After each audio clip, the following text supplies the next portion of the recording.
Amen. Nous allons passer à la louange. Ce sujet-là parle à mon cœur depuis ce matin, depuis que je suis entré dans cette salle. Ce sujet parle à mon cœur.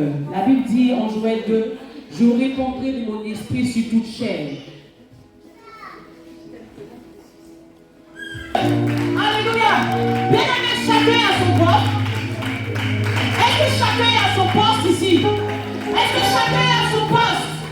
Est-ce que chacun a son poste? Alléluia. Tu vas prier pour ta vie. Tu vas prier pour ta vie. Tu vas prier pour ta vie, bien-aimé. Est-ce que vous sentez la présence de Dieu comme moi je la sens? Est-ce que vous savez que les anges sont en train de descendre? Est-ce que vous sentez la présence de Dieu qui touche? Je vois une nuée blanche. Est-ce que vous sentez cette présence-là? Et je sens l'amour de Dieu. Ce matin, je sens l'amour de Dieu. Tu vas prier. Tu vas prier. Tu vas te disposer. Ce sujet-là monté à mon cœur. Il dit que nous sommes sauvés pour servir. Il dit que nous sommes sauvés pour servir. Est-ce que tu le sais du lundi au dimanche, d'une manière ou d'une autre? Il dit que nous sommes des vases d'honneur. Est-ce que tu es un vase d'honneur dans sa maison? Est-ce que tu es un vase d'honneur dans sa maison? Est-ce que tu es un vase d'honneur dans sa maison? Est-ce que tu es un vase dans sa maison? Est-ce que tu es un vase dans sa maison? Bien-aimé, le Seigneur veut que tu sois un vase dans sa maison. Pas n'importe quel vase, mais un vase d'honneur. Un vase d'honneur. Tu vas prier, Seigneur. Qu'est-ce que je peux faire pour devenir un vase d'honneur? Qu'est-ce que je peux faire pour devenir un vase d'honneur? La servante de Dieu savait qu'elle pouvait toucher le pan de sa robe pour être guérie sans même le toucher. Et c'est la puissance de Dieu qui l'a senti sortir de lui, qui lui a dit, il y a quelqu'un qui m'a touché. Mais tout le fond du cœur, la Bible dit, tu peux parler au l'homme, tu peux donner ton argent, tu peux faire tout ce que tu veux. Mais si tu n'as pas l'amour dans ton cœur, tu ne seras pas sauvé. Qu'est-ce que tu peux faire? Le Seigneur veut des vases d'honneur dans sa maison. Il veut des vases d'honneur dans sa maison. Bien-aimé, prie ton Dieu. Je veux devenir un vase d'honneur. Je veux devenir un vase d'honneur. Et rester dans les bras de mon Dieu.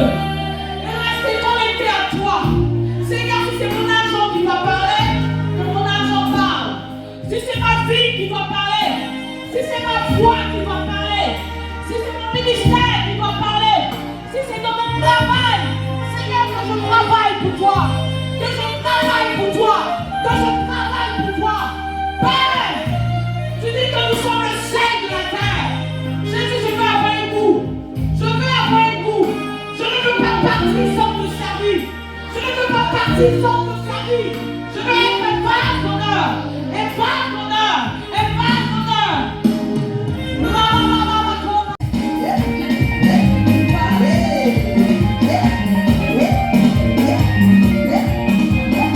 Yeah.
répondit au peuple, ne craignez rien, restez en place et regardez la délivrance que l'Éternel va vous accorder en ce jour.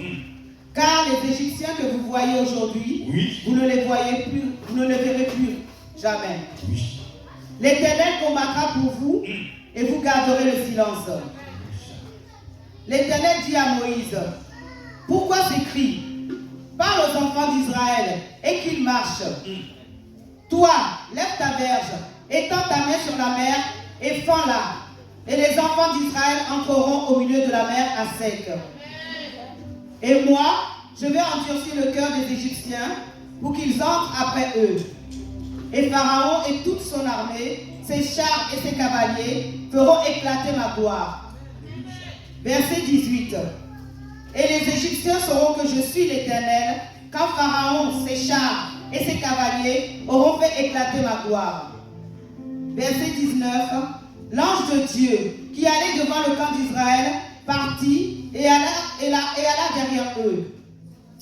Et la colonne de nuée qui les précédait partit et se tient derrière eux. Verset 20.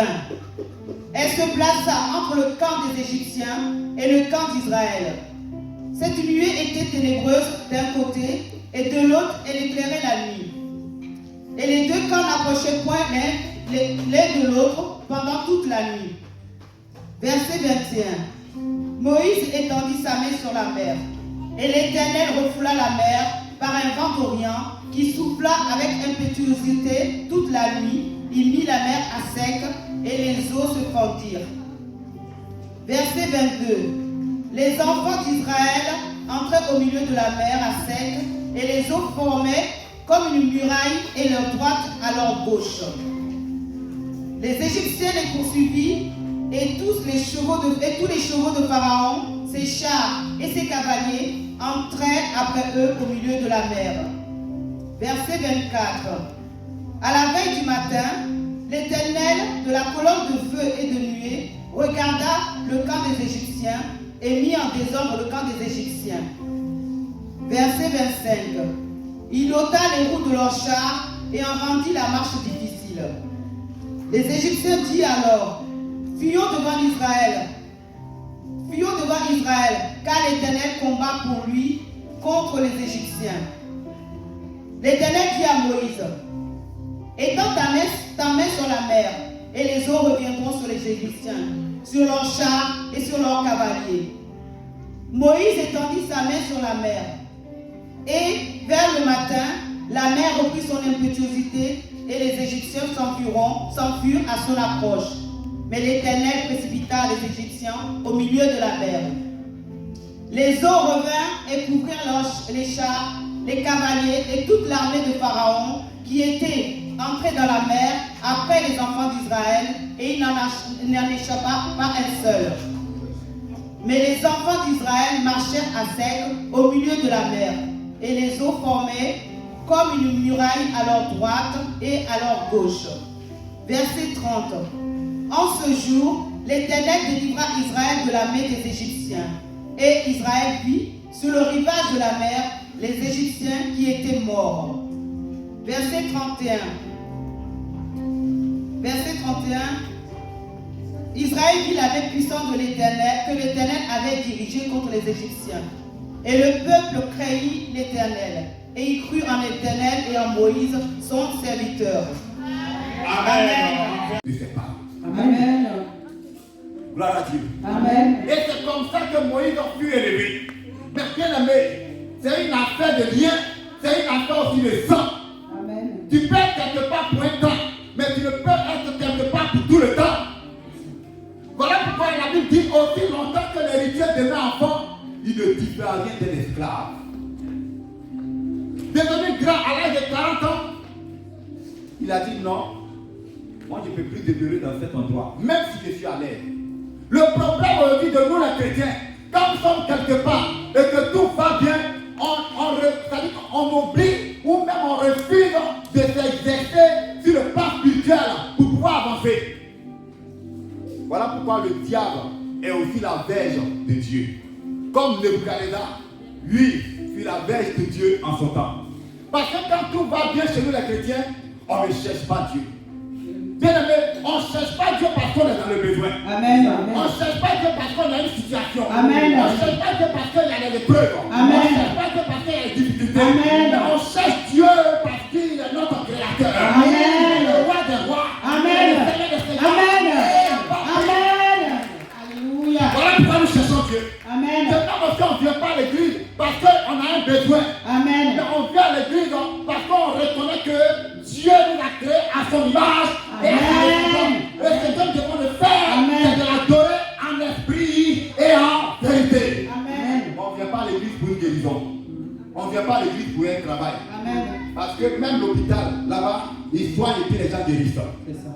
Même le monde, ce que tu es venu rechercher dans la maison de Dieu, eux en ont même plus que ça. C'est ça. Amen. Alléluia. On ne vient pas à l'église pour un bien matériel. Parce que le monde est déjà poussé. On ne vient pas à l'église parce qu'on veut se marier. Parce que le monde même se marie. On ne vient pas à l'église parce qu'on a besoin d'argent. Parce que le monde même en a assez. Ils ont des comptes bancaires bien garnis. Ce n'est pas pour ça que nous venons à l'église. La première des choses, nous venons à l'église pour l'adorer. Parce que la seule chose que Dieu ne peut faire, c'est de lui-même s'adorer. Amen. Voilà pourquoi il nous a créés pour que nous puissions l'adorer en esprit et en vérité. C'est pourquoi Dieu nous a laissés sur cette terre. Alléluia. Et quand nous serons maintenant en train de l'adorer, de réjouir son cœur, les autres choses vont nous accompagner. Parce que vous et moi, nous sommes des voyageurs et des pèlerins sur cette terre. Et à un moment donné de la vie, on a besoin que telles choses arrivent dans notre vie et nous aident à pouvoir avancer. Amen. C'est comme quand l'enfant il est chez nous. Mais à un certain âge, l'enfant doit quitter ses parents. Donc tout ça on prépare. Ses parents aussi sont conscients qu'on doit préparer sa sortie. Il faudrait qu'il ait une maison. Il faudrait qu'il trouve du travail. Il faudrait qu'il ait ceci. De même aussi Dieu quand il est avec nous, il prépare toutes ces choses. À un moment donné, quand il voit notre maturité, qu'on atteint certaines maturités spirituelles, il nous accorde certaines choses. Amen. Mais pendant que nous demandons des choses, bien aimés, et vu notre âge spirituel, Dieu ne peut pas nous les accorder. Malgré notre richesse, un enfant de 3 ans ne peut pas avoir une voiture, ne peut pas être au volant d'une voiture. Alléluia. Malgré notre bonne volonté, malgré notre amour pour cet enfant, bien aimé, on prendra plutôt un chauffeur qui va le conduire. Voilà pourquoi en Galate, il a dit, aussi longtemps que l'héritier demeure enfant, il ne diffère rien d'un esclave, mais il est mis sur la garde des tuteurs. Amen. Aujourd'hui, beaucoup de chrétiens dans la maison de Dieu, nous sommes sous la garde des tuteurs. Mais ces tuteurs-là, qui sont-ils? C'est les sorciers, c'est les liens de famille, c'est les esprits de famille, c'est les esprits de l'eau, etc. Ce sont ceux qui gèrent maintenant notre vie. Et nous amènent là où on ne veut pas. Parce que quand tu dépends de quelqu'un, bien aimé, tu n'as pas de volonté. Tu es comme un prisonnier. On dit un prisonnier n'a pas de choix. Tu vois, c'est pas ce que tu fais là qu'on fait pour toi. Quand le fait arrive là, lui il va au magasin, c'est ce qu'il aime là, comme tenue, il va payer pour te donner. Vrai ou faux?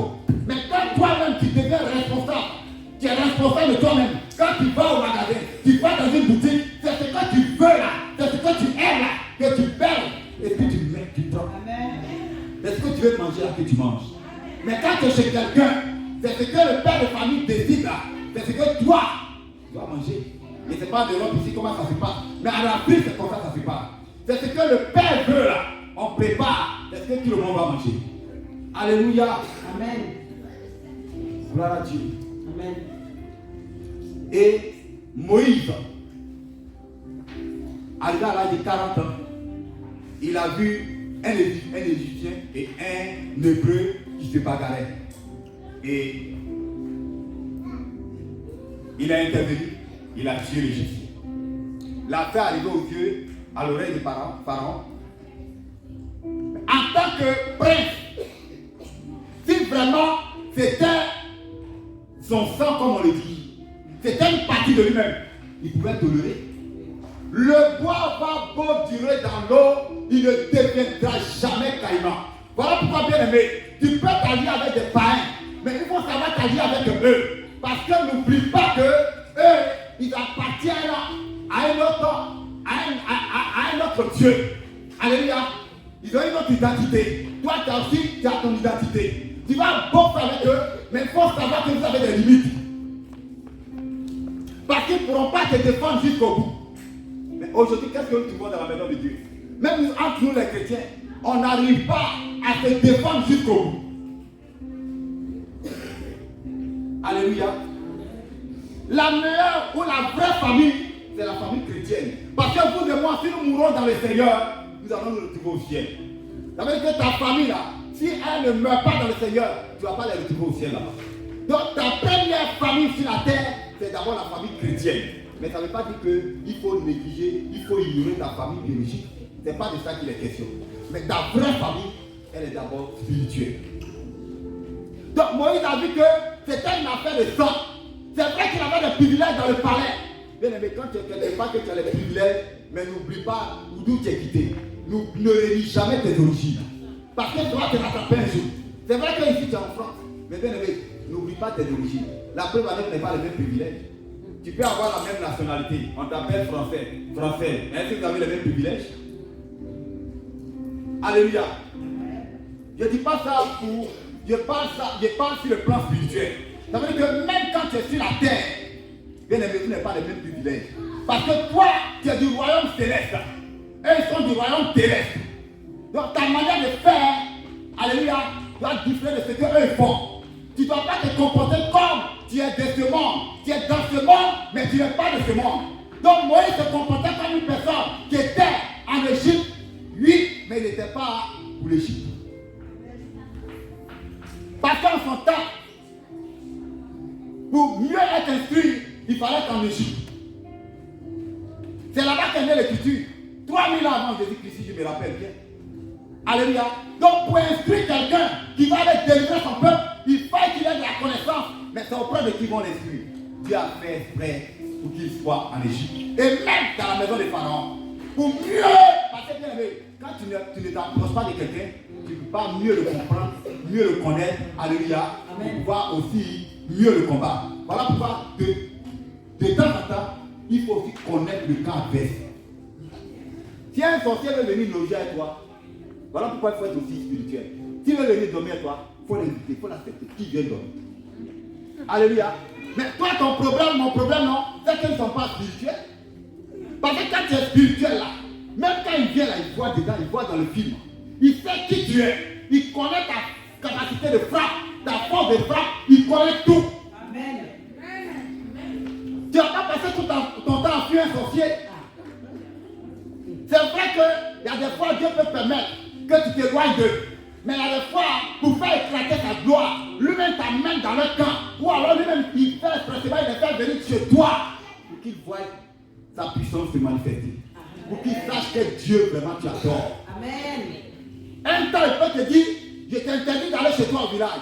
Mais un temps viendra, il te dira, mon serviteur, ma servante, va chez toi au village. Parce qu'il veut se servir de ton canal pour faire éclater ta gloire quelque part. Amen. Il faut avoir la lecture spirituelle des choses. Moïse est devenu grand. Il refusa d'être appelé fils de la fille de Pharaon. Si c'était moi, si c'était toi, on aurait toujours resté en Égypte. Ah, les privilèges qu'on a. Parce que les chats là, c'est aujourd'hui les limousines. Hein. Il avait tout à sa disposition. Il avait des serviteurs. Il avait tout.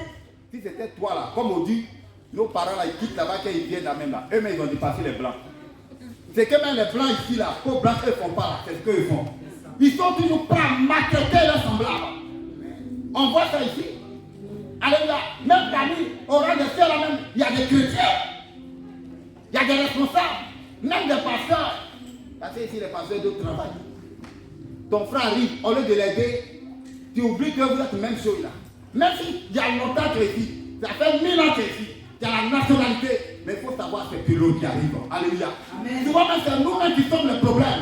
Sinon, eux-mêmes qui ont leur pays là, ils ne sont pas un problème. Moïse n'a pas regardé à ça. Moïse a vu que le sang qui était en lui, c'était un sang hébreu, mais non pas un sang égyptien. Donc il refusa par la foi d'être appelé fils de la fille de Pharaon. Il s'est retrouvé où? À Madia. Dieu aussi permet les situations.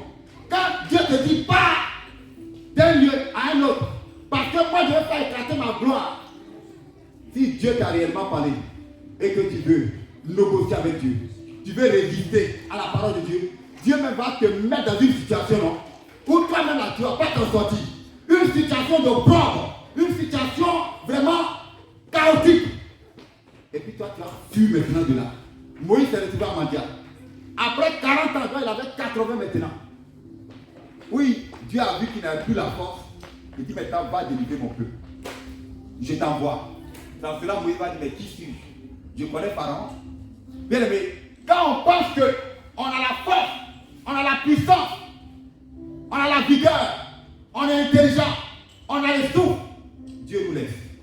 Mais si on s'abandonne à Dieu, on s'en remet à Dieu, lui, malgré la force qu'on a, malgré l'intelligence, malgré nos bagages intellectuels, mais si on s'en remet à Dieu, Dieu fera de grandes choses avec nous. Ça n'explique pas qu'il faut se lever pour travailler. Ça n'explique pas qu'il faut se lever pour agir. Ce n'est pas de ça qu'il est question. Mais bien aimé, ne nous mettons pas à la part de Dieu et ne dépassons pas Dieu en tout. C'est ce qu'a fait Moïse. Et quand les temps accomplis, Dieu l'envoya en Égypte. Au début, il était allé avec sa femme et ses enfants. Mais tellement que la mission était capitale, il était obligé de renvoyer sa femme et ses enfants. Il y a des missions, si tu as ta famille avec toi, tu ne pourras pas mieux l'accomplir. Parce que quand vous voyez, après, devant, quand on continue, on dit Jéthro, son beau-père, est revenu avec sa femme et ses 2 enfants. Quand ils ont fini de vaincre les obstacles et que Dieu les fit sortir, quand ils étaient maintenant dans le désert, Jéthro a ramené sa femme et ses enfants. Alléluia. Donc, comprends pendant ces 30 années combien de fois Moïse, bien aimé, a souffert. Ça n'a pas été une mission facile. Alléluia. Ça n'a pas été du tout une mission facile. Mais souvent on dit non, que c'est parce que Moïse, il a manifesté la colère qu'il n'est pas rentré à Canaan. Je suis d'accord. Mais ce n'est pas ça seulement. Quand Dieu a appelé Moïse, quand vous lisez bien la Bible, il n'a pas dit, va faire sortir mon peuple pour les faire rentrer à Canaan. Lisez bien la Bible. Il n'a jamais dit ça à Moïse. Il dit, va faire sortir mon peuple et puis continuer dans le désert pour me servir. Il n'a pas dit qu'il faut les faire rentrer à Canaan. Quand Dieu n'a pas dit quelque chose te concernant, Dieu ne pourra jamais l'accomplir. Mais il est toujours Dieu. Il va prévenir les situations. Dieu a toujours raison. C'est comme chez nous, on dit les parents ils ont toujours raison. L'enfant n'a jamais raison. Alléluia. Amen. Quand tu prends Exode, je crois, Exode 7, c'est écrit dedans, il n'a jamais dit fais sortir mon peuple et puis il faut les conduire à la terre promise. Quand il envoie Moïse, il dit fais sortir mon peuple et il faut les conduire dans le désert pour qu'ils me servent. C'est ce qu'il a dit à Moïse. Alléluia. Amen. Et quand je prends Exode 7,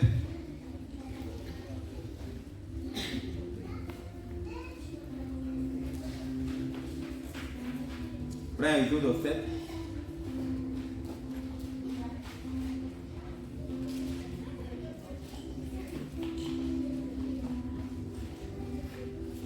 non, sinon, où il y a le buisson à dents, il faut prendre ça. On prend Exode 3, à partir du verset 8. Il dit, je suis descendu pour délivrer de la main des Égyptiens et pour le faire monter de ce pays dans un bon et vaste pays, dans un pays où coule le lait et le miel, dans le lieu qu'habitent les peuples cités, les Étiens, etc. Mais quand il a appelé Moïse, il dit quoi à Moïse?